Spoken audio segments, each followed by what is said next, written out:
Si vous n'avez pas vu la vidéo où je me lisse les cheveux, je vous invite à la voir, je la mets juste ici parce que là je viens tout juste de sortir du lissage. Je suis juste trop contente. J'ai testé le lisseur de chez Saint-Algue à vapeur et bref, trop bien. Donc je vous invite à aller voir la revue que j'ai faite dessus. Revue, je parle comme si j'étais blogueuse, bref.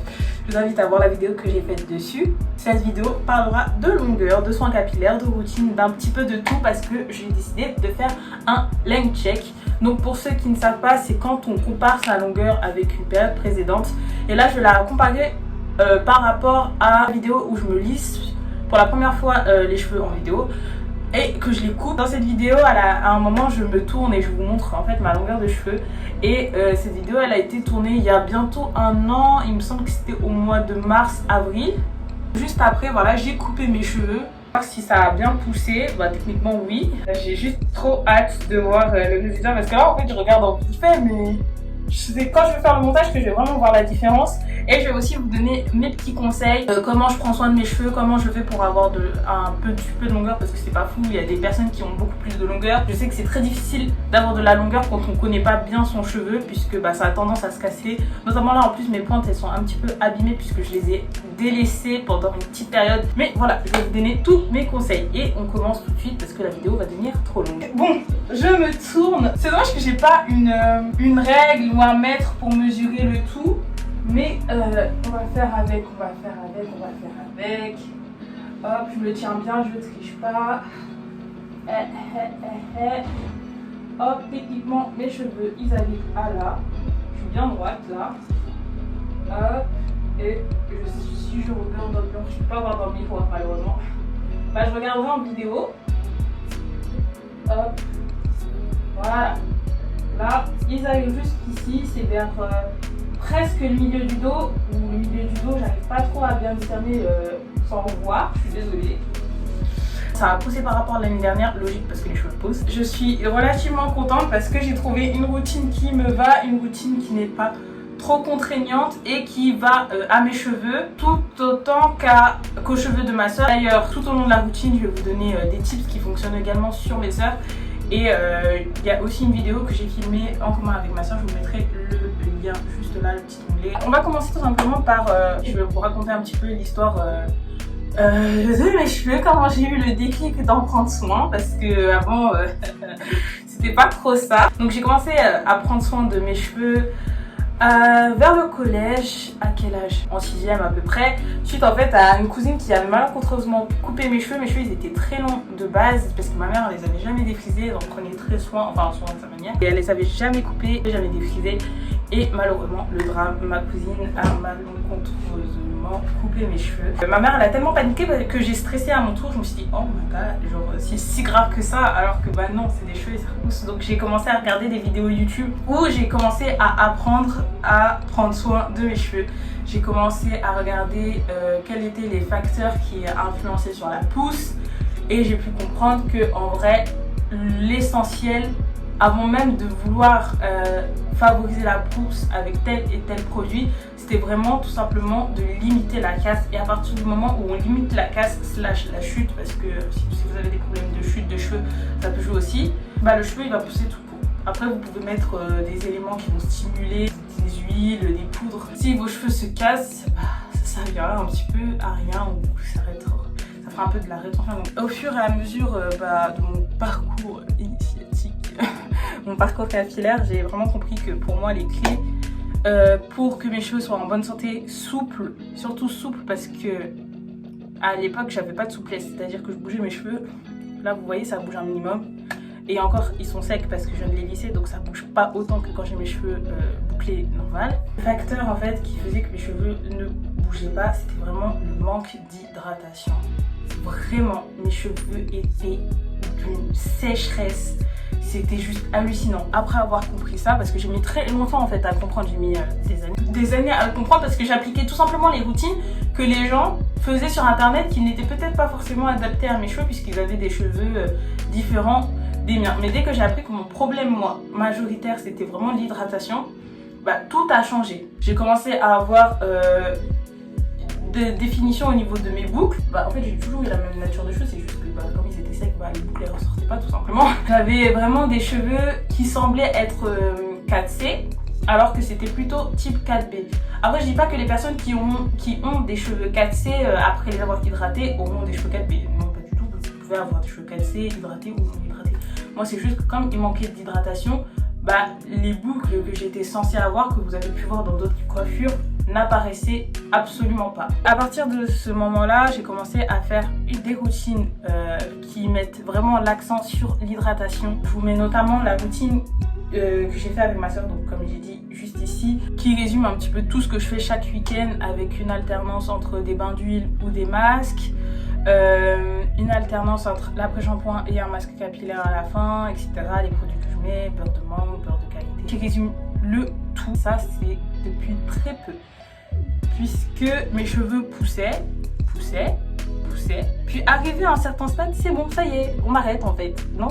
Et là, maintenant, ça pousse et ça se casse moins. Ça se casse vraiment quand je les lisse ou quand genre, je fais du n'importe quoi pendant une longue période. Là, par exemple, c'est en train de se casser. Le deuxième facteur, c'est que j'avais énormément de nœuds de feu. En fait, c'est quand le cheveu fait un nœud sur lui-même et pas entre d'autres cheveux. C'est vraiment un nœud sur lui-même, un nœud qui est inenlevable. Donc, par conséquent, il faut couper le cheveu à l'endroit où il y a le nœud pour qu'il n'en ait plus. Malheureusement, vous voyez toute cette masse de cheveux, des nœuds de fée, il y en a beaucoup puisque je maîtrise pas encore vraiment bien la manipulation de mes cheveux. Donc par conséquent, il y a beaucoup de moments où je les abîme, où je les maltraite un petit peu, sans le vouloir ou par flemme. Quand vous voulez faire pousser vos cheveux, franchement, la flemmardise, c'est votre pire ennemi si vous voulez faire pousser vos cheveux. J'ai beaucoup de nœuds de fée et par conséquent, j'ai compris qu'il fallait que je coupe mes cheveux au moins une fois dans l'année. Donc tous les 6 mois à peu près, je coupe mes cheveux et voilà, je fais un petit renouveau. Donc je les avais coupés l'année dernière et là je les coupais juste après cette vidéo. Après avoir coupé mes cheveux, la plupart du temps ils sont tellement doux parce que les pointes n'ont plus de nœuds de fée, donc elles sont lisses. Et que quand je les démêle c'est plus simple, donc ça se casse moins. Puis ils sont plus brillants, puis quand ils sont lisses, ça fait pas un peu que drap, ça fait comme le dessus, ça fait brillant, joli. Puis ici, regardez, c'est n'importe quoi, voilà, c'est mélange parce que c'est l'heure de couper ses cheveux. Quelque chose d'autre que j'ai compris, mais que je n'arrive pas encore à mettre dans ma routine, c'est la manipulation du cheveu. Je n'arrive pas encore à démêler mes cheveux au doigt comme 90% ou 80% des youtubeuses arrivent à le faire. Je n'arrive pas. Mais comment vous faites? Franchement, si vous passez par là, comment vous faites? Comment vous avez la patience de vous poser et de prendre mèche par mèche, nœud par nœud avec votre doigt? Moi je peux pas. Le fait de sentir le nœud, de l'enlever avec ses doigts ou de le couper quand c'est pas possible. Si vous regardez leurs vidéos, vous verrez leurs cheveux ils arrivent jusqu'à leurs pieds. Toujours concernant la manipulation, je manipule pas mes cheveux pendant la semaine. C'est-à-dire que je ne les brosse pas mes cheveux. Je brosse mes cheveux uniquement pendant mon shampoing et j'en profite pour enlever le maximum de cheveux morts, nœuds, etc. J'enlève tout pendant mon shampoing une bonne fois. C'est-à-dire que je vais me brosser les cheveux quand je vais faire mon bain d'huile, quand je vais appliquer mon après-shampoing et à la fin, je vais mettre ma crème. Donc c'est-à-dire que je vais brosser mes cheveux 3 fois dans ma routine. Un jour par semaine, je les brosse 3 fois et après, plus rien dans la semaine, à part si je décide de réhydrater. Mais généralement, mes routines, elles sont assez costauds pour tenir une semaine et des fois, quand je sens que mes cheveux commencent à être secs, au lieu d'éviter toute manipulation qui vont un petit peu les abîmer, je préfère faire des coiffures un petit peu protectrices où mes cheveux ne vont pas être sollicités, ils vont être secs dans leur coin. Ça y est, je les laisse jusqu'au prochain shampoing où j'avance ma date de shampoing, peu importe. Si vous manipulez vos cheveux tous les jours, déjà, ils vont se casser, mais plus que si vous les touchez pas déjà, parce que même si vous les touchez pas, il y a des frottements avec les vêtements, ça va s'accrocher dans je sais pas quel truc ou peu importe, donc ça va se casser. Donc si vous les touchez, c'est mort. Le fait de tester le maximum de soins possible. Encore une fois, on a beau dire, mais ce que vous voyez dans les vidéos, dans les routines, il faut tester pour voir si ça vous convient. C'est-à-dire que vous pouvez tester plusieurs routines à la fois, enfin pas à la fois, mais plusieurs routines à la suite, et voir celle qui vous convient le mieux. C'est pas parce que vous voyez dans une vidéo qu'une personne qui semble avoir à peu près les mêmes cheveux que vous, ça fonctionne sur elle,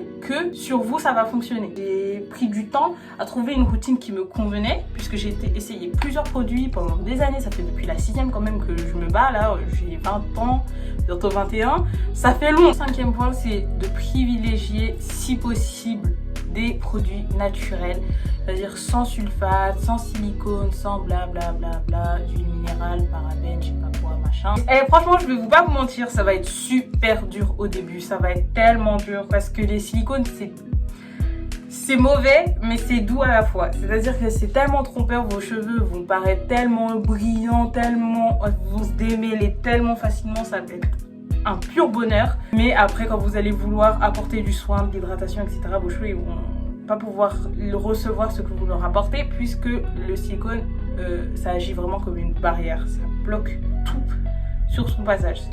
Rien ne va rentrer, vos cheveux ils sont secs à la longue. Vos pointes elles seront fourchues. Évitez d'utiliser des produits trop chimiques ou passez à une transition un petit peu plus un peu délicate. Si c'est vraiment trop dur pour vous, ne rompez pas ça de manière drastique. Moi j'essaie d'utiliser des produits naturels. J'ai bien dit j'essaye. Donc si vous dans mes vidéos vous voyez que j'utilise des produits un peu chimiques ou que ma soeur utilise des produits chimiques ou que ma famille, voilà, j'ai dit j'essaye. Après je dis pas, vous pouvez quand même avoir des cheveux waouh avec des silicones, c'est juste que il est préférable d'utiliser le naturel. Le naturel, c'est toujours le mieux. En somme, c'est tout ce que j'ai à vous dire. C'est un petit résumé vraiment de tout ce que j'ai pu tester sur mes cheveux pour avoir une bonne longueur. J'espère que cette vidéo vous aura plu. J'espère qu'elle vous aura aidé à mieux comprendre vos cheveux, à mieux comprendre comment ça fonctionne. En attendant, moi, je vous fais plein de gros bisous et je vous dis à la prochaine fois.